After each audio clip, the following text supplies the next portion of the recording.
Au cours de ces 2 mandats, le président de la République, chef de l'État Issoufou Mamadou, s'est évertué à créer les conditions de l'accès à l'eau, à l'approvisionnement en eau potable sur l'ensemble du territoire national. Une volonté farouche de vaincre la soif qui cadre parfaitement avec l'objectif de développement durable 6 qui vise à garantir la disponibilité et la gestion durable de l'eau et de l'assainissement pour tous. L'accès à l'eau potable est une des priorités du programme de renaissance et de l'axe 2 du PDS, indiqué pour sa part le gouverneur de la région de Niamey. Cette inauguration de l'usine de traitement va solutionner de manière durable le problème d'alimentation de la ville de Niamey et de ses alentours, a ajouté Oudou Ambouka. Pour le chef de file des partenaires techniques et financiers, cette initiative est une priorité pour améliorer la santé publique avant de louer le partenariat stratégique entre l'Union européenne et le Niger. C'est un bel exemple de partenariat entre le gouvernement du Niger et la coopération européenne dans son ensemble, l'équipe Europe, où ces financements intégrés apportés par les Pays-Bas, la Belgique, la France et la Banque européenne d'investissement ont permis de développer et de réaliser ce projet cohérent avec une vision de long terme, une vision transformatrice.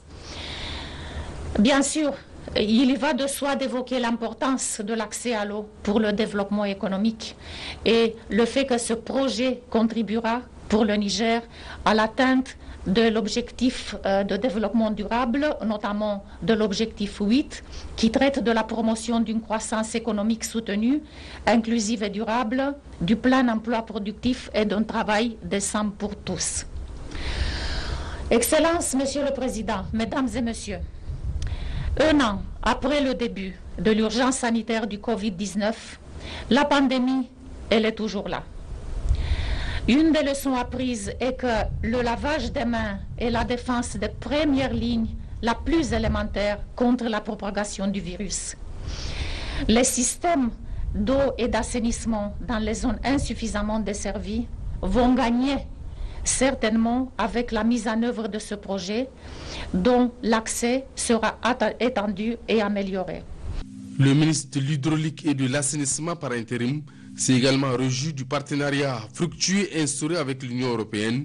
Le ministre Zakaria Abdraman a également évoqué le rôle majeur joué par le président de la République pour l'aboutissement de plusieurs projets structurants. Cette usine est une preuve supplémentaire de votre volonté politique exemplaire qui vous incite toujours à donner suite aux engagements que vous prenez. En effet, vous avez fait le choix d'être toujours à côté du peuple nigérien et de le servir loyalement. C'est ainsi que vous avez parcouru des hameaux, des villages, communes, départements et régions de notre vaste et beau pays à la rencontre des populations pour vous imprégner des réalités de leur vécu quotidien, sonder leurs aspirations et leur apporter des réponses adéquates. À l'issue des rencontres et échanges francs et sincères avec les laborieuses populations vivant aussi bien en milieu urbain que rural, vous avez eu un aperçu clair des vrais problèmes auxquels elles sont confrontées, dont le plus récurrent est le problème d'approvisionnement en eau potable. Fidèle à votre pragmatisme et votre volonté ardente de résoudre cet épineux problème, voire sempiternel problème, vous avez pris le ferme engagement partout où vous êtes passé de lui apporter une solution durable une fois élu à la tête de l'État.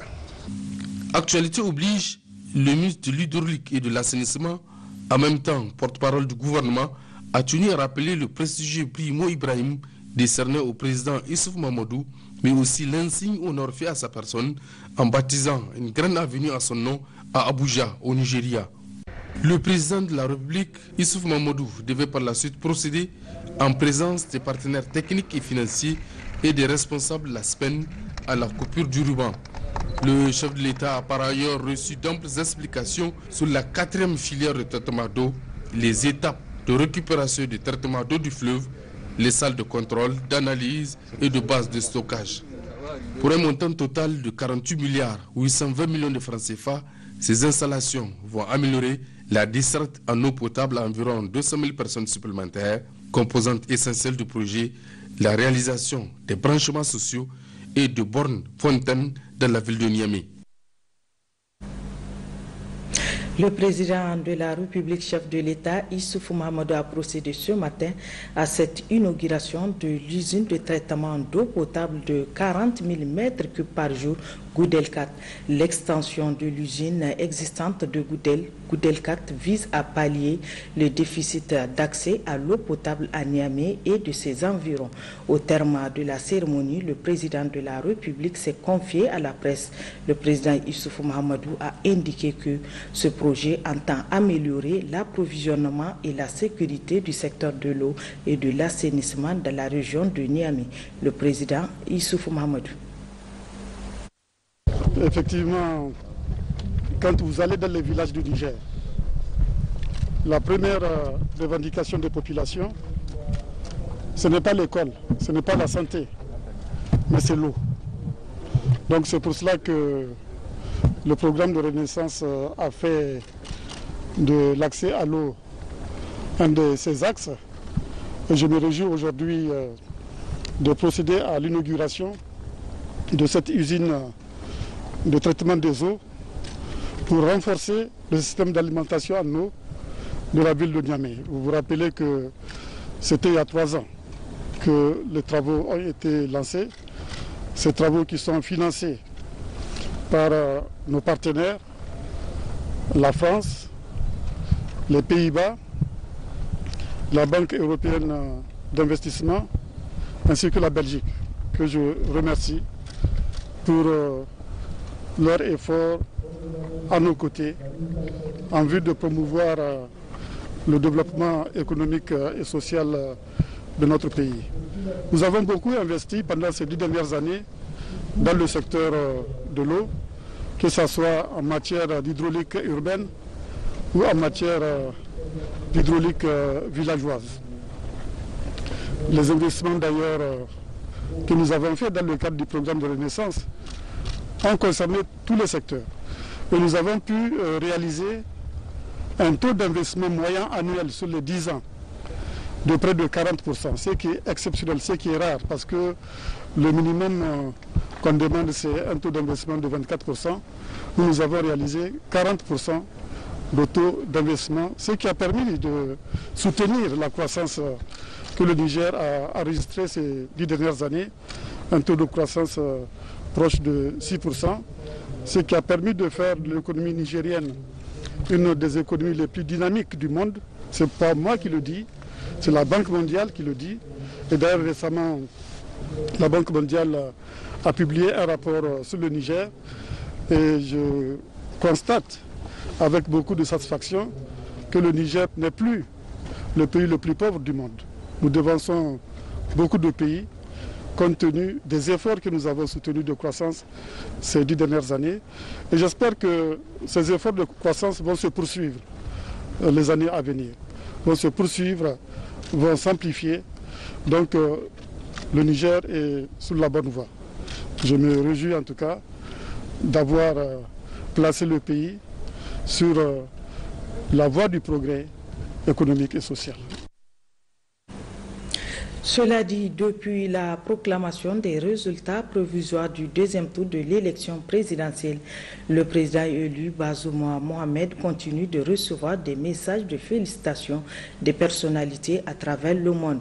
Le dernier émane de Ahmed Omar Aladji, président directeur général de la Banque sahélo-saharienne pour l'investissement et le commerce.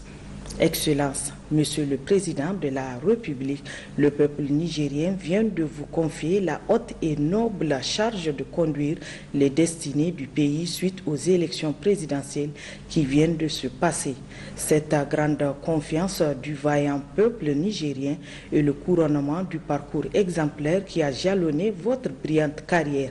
En cette heureuse occasion, j'ai l'honneur de vous exprimer respectueusement mes vives félicitations au nom du groupe de la Banque sahélo-saharienne pour l'investissement et le commerce. Je voudrais vous souhaiter beaucoup de réussite pour le succès de votre exaltante mission et vous dire toute la disponibilité de notre banque communautaire pour contribuer au développement économique et social du Niger. Le Premier ministre, chef du gouvernement, a de son côté procédé à l'inauguration officielle de nouvelles infrastructures réalisées au centre hospitalier des armées communément appelé Garnison. Cette cérémonie d'inauguration des travaux entrepris au sein de ce centre s'est déroulée en présence des différents membres du gouvernement et de toute la hiérarchie militaire. Le compte-rendu est signé avec Maria Madakou et Askou Jibrila. Un bloc comportant 2 salles opératoires, une salle de réveil, une salle de déchocage et une unité de réanimation. Le tout accompagné d'un service d'accueil des urgences d'une capacité de 15 lits, des salles annexes, d'une centrale de distribution d'oxygène de 24 prises, de services d'aiguillage et d'un poste de police pour la sécurité des lieux et des usagers. Telles sont les infrastructures nouvellement construites et qui font l'objet de cette inauguration par le Premier ministre chef du gouvernement.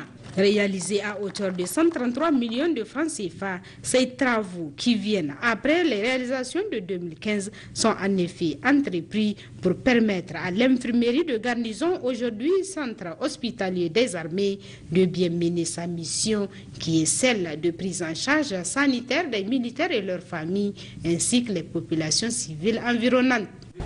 Excellences, Monsieur le Premier ministre, chers invités, votre présence parmi nous témoigne une fois de plus l'intérêt que les plus hautes autorités, au sommet son Excellence Monsieur le Président de la République, chef de l'État, chef suprême des armées, et vous-même portez aux forces de défense et de sécurité en général et à l'armée en particulier, singulièrement au service de santé des armées pour l'amélioration des conditions de vie et de santé des militaires et de leurs familles.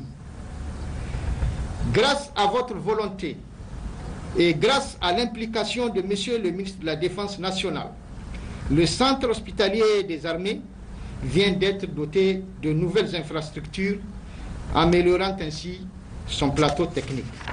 Ce complexe, à terme, sera étoffé par un recrutement massif en personnel technique dont le recrutement est très avancé dans le cadre du soutien au doublement de nos forces et en équipements divers pour atteindre les standards d'un hôpital de niveau 2 à pôle d'excellence chirurgicale en attendant la construction de l'hôpital militaire de niveau 3 dont la phase préparatoire des travaux sont en cours de finition.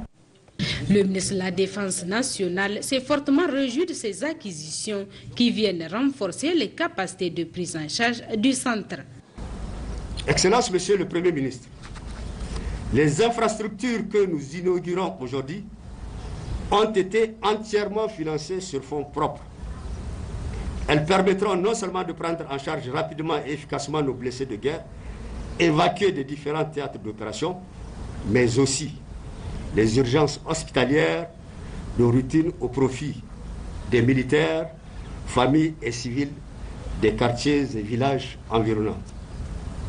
Je ne saurais terminer mon propos sans réitérer ma constante disponibilité à œuvrer pour l'amélioration des conditions de vie des militaires nigériens et de leurs familles.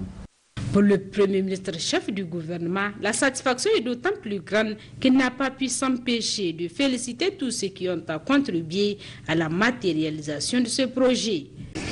J'ai été dépêché ici par le président de la République pour effectivement inaugurer ces travaux qui viennent de prendre fin dans une première phase parce que c'est un projet évolutif.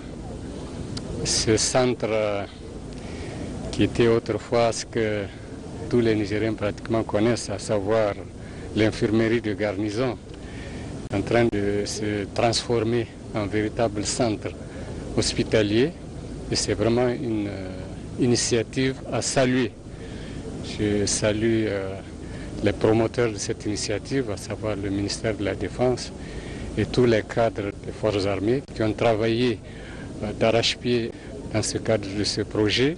Cela va nous encourager à encore redoubler d'efforts pour poursuivre les améliorations, pour poursuivre les autres phases qui sont absolument nécessaires. Nous avons noté des besoins très justifiés dans le cadre de l'extension et de l'amélioration du plateau technique de ce centre.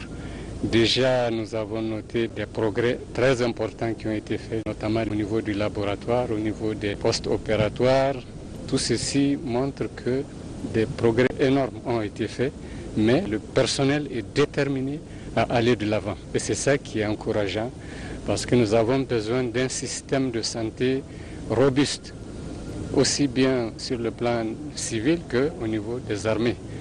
Il est bien de souligner que ces travaux ont été entrepris en l'espace de 7 mois seulement par le génie militaire. Le Premier ministre Brigitte Raffini a aussi présidé cet après-midi à l'auditorium Sanibako une réunion de haut niveau avec les partenaires techniques et financiers, membres de la plateforme de haut niveau sur l'assistance humanitaire. Le but de la réunion est de discuter des résultats de réflexion du groupe de travail récemment mis en place pour recadrer le domaine. Lawali Yahya et Mariam Dakou nous font le point. Débuté par une minute de silence en la mémoire des victimes des événements de Bani Bangou, cette réunion a été le lieu d'amender le rapport produit par le groupe de travail conjoint gouvernement partenaire mis en place pour réfléchir sur l'assistance humanitaire au Niger. Il s'agissait d'une mise à jour entre nos équipes, c'est-à-dire les équipes de la part du gouvernement, des autorités, et des équipes humanitaires qui œuvrent sur le plan national. Donc ce fut l'occasion d'échanger sur les défis, mais aussi les opportunités. Et bien entendu, au cœur de nos efforts, le souci de répondre aux besoins des communautés en besoin. À ce titre, je tiens à exprimer au nom du système des Nations Unies et de tous les acteurs humanitaires nos condoléances les plus profondes pour cette dernière attaque qui a causé la mort de personnes innocentes qui ne cherchaient qu'à vaquer à leurs occupations quotidiennes. Nos pensées sont avec le peuple du Niger en ce moment. Aussi, le Premier ministre chef du gouvernement, après avoir écouté tous les acteurs, a dit en substance que toutes les dispositions seront prises pour mettre en place les mécanismes permettant de venir en aide aux populations vulnérables. Nous avons pris bonne note en tout cas de toutes les propositions qui ont été faites. Je suis très optimiste. Je pense qu'au niveau du gouvernement, nous ferons beaucoup d'efforts pour adapter un peu notre position à l'évolution des choses et surtout à cet impératif d'assistance des populations. Il faudrait qu'on ait la compréhension de tout le monde, notamment de nos partenaires, dont nous avons encore le plus grand besoin à nos côtés. Je voudrais vous remercier très sincèrement pour le grand intérêt que vous portez à notre accompagnement qui ne nous a jamais fait défaut. Nous souhaitons que nous continuions effectivement dans la compréhension à œuvrer ensemble pour l'assistance à nos populations.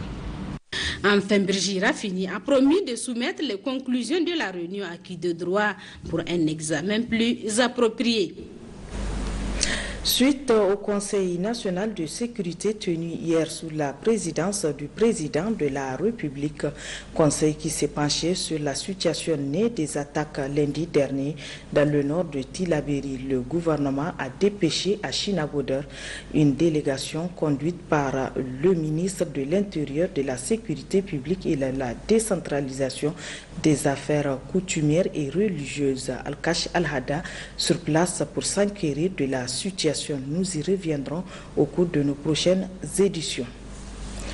Poursuite à Niamey des travaux de la session ordinaire du Conseil économique, social et culturel au titre de l'année 2021.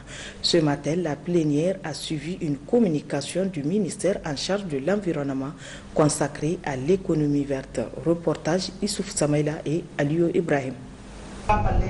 L'économie verte, un concept, une vision, un comportement développé depuis plusieurs décennies dans le monde entier.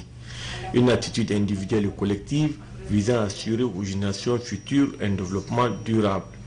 L'avenir du monde en dépendra. Ce matin, le secrétaire général du ministère en charge de l'environnement, accompagné de ses principaux collaborateurs, était face à la plénière du Conseil économique, social et culturel CESOC. Mission essentielle, expliquer, développer et faire découvrir la notion de l'économie verte, un concept qui mérite d'être découvert. Apparu autour des années 90, le concept de l'économie verte a très vite été relayé par de nombreux chefs d'État et de gouvernement, des ministres de l'Environnement, des ministres des Finances, des responsables d'organisations internationales et régionales et bien d'autres acteurs non étatiques intéressés par la question de développement durable à l'échelle planétaire. À juste titre, la plupart des stratégies actuelles de développement et de croissance économique ont favorisé l'accumulation rapide de capital au prix de l'épuisement et d'une dégradation excessive des ressources naturelles. Ce schéma de développement et de croissance qui épuise le stock des richesses naturelles, souvent de manière irréversible. Devant les risques majeurs qui pèsent sur l'avenir du monde, l'économie verte mérite d'être perçue comme une alternative au devenir de notre planète. Le Niger étant un pays également soucieux du développement et du bien-être de ses populations, en a fait une priorité. Et dans ce cas, plusieurs investissements et des actions menées au niveau de notre pays, notamment au niveau du plan de développement du PDS, dont l'axe 5, le plan stratégique numéro 5 a été dédié au niveau de l'économie verte. Et nous estimons que c'est quand même une très bonne chose parce qu'aujourd'hui la question de l'environnement ne se réduit pas à un pays. La protection de l'environnement, c'est une dimension assez large qui concerne tous les pays. Parce que nous sommes un pays en voie de développement et l'économie verte intègre la question du revenu décent, intègre la notion de la création de l'emploi. Et pour une économie jeune comme le nôtre, nous pensons que ces questions essentielles rentrent dans le cadre de l'amélioration des conditions de vie des populations et de manière assez durable, prenant en compte les préoccupations des générations actuelles et des générations futures.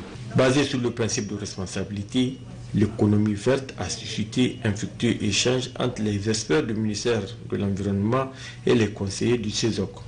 Ces derniers ont accordé une oreille attentive et ne manqueront pas de faire des recommandations pour la promotion de cette économie verte au Niger, contenu dans le document du plan de développement économique et social en cours d'exécution.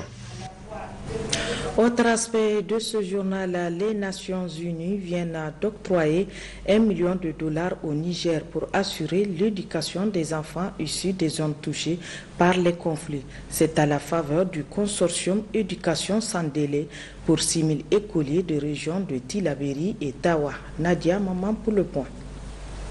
La question de l'accès à l'éducation de qualité pour tous, y compris dans les zones touchées par l'insécurité, demeure une préoccupation du président de la République du Niger et était un des axes prioritaires d'intervention du mandat de notre pays au Conseil de sécurité de l'ONU.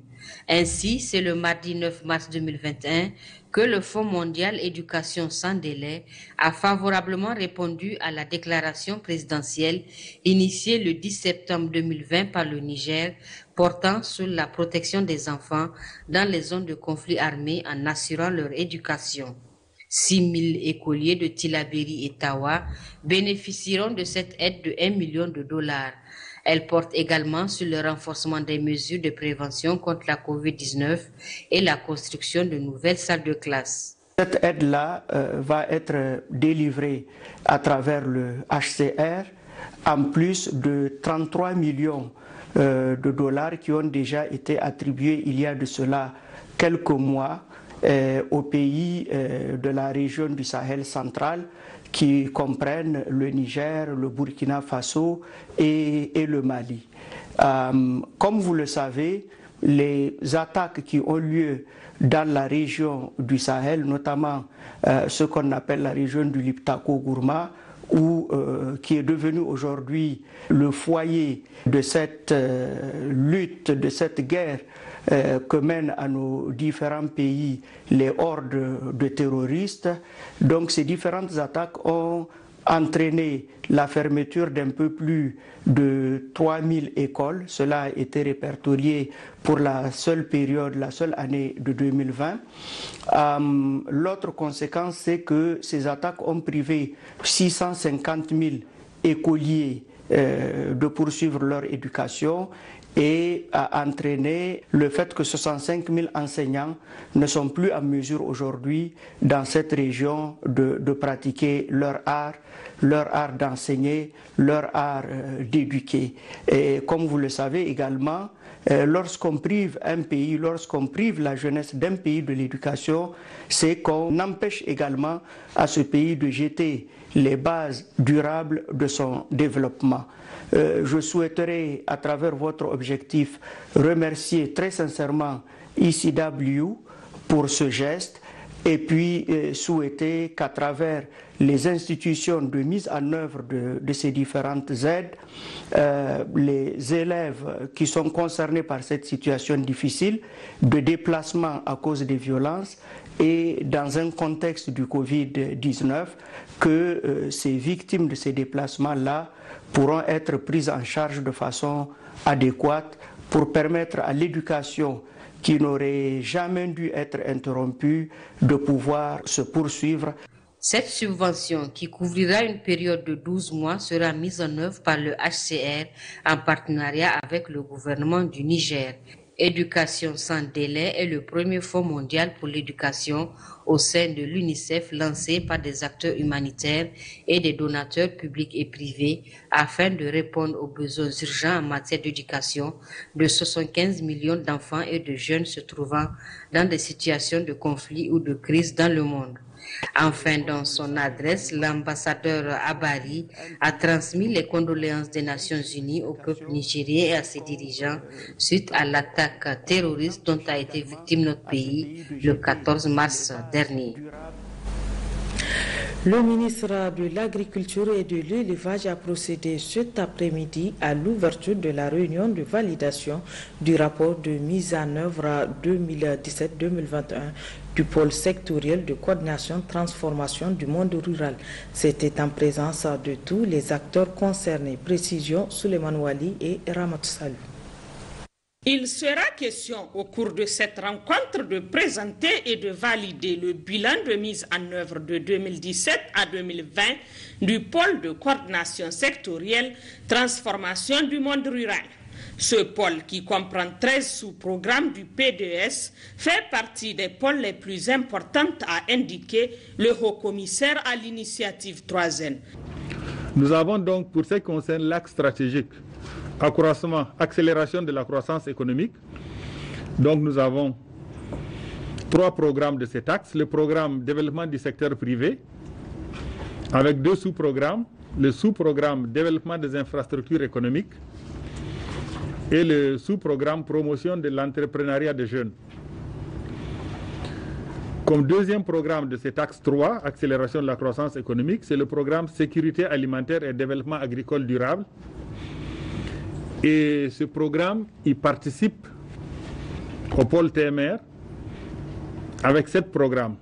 Le développement des productions irriguées et pluviales, la restauration des systèmes d'élevage, le développement des infrastructures et services ruraux, la transformation des produits agro-silvopastoraux et halieutiques, l'autonomisation des femmes rurales, le renforcement de la résilience à l'insécurité alimentaire des populations vulnérables face aux chocs et aux crises, et le dernier programme de sécurité alimentaire, la gouvernance et la coordination du secteur. Ça fait donc 11 sous-programmes à partir de ces 6 programmes sur les 3 axes. Ça, c'est donc le périmètre du pôle transformation du monde rural et l'ensemble des acteurs de ce programme. La présente réunion a aussi permis de rappeler quelques-unes des grandes actions réalisées par les acteurs de mise en œuvre de ce pôle.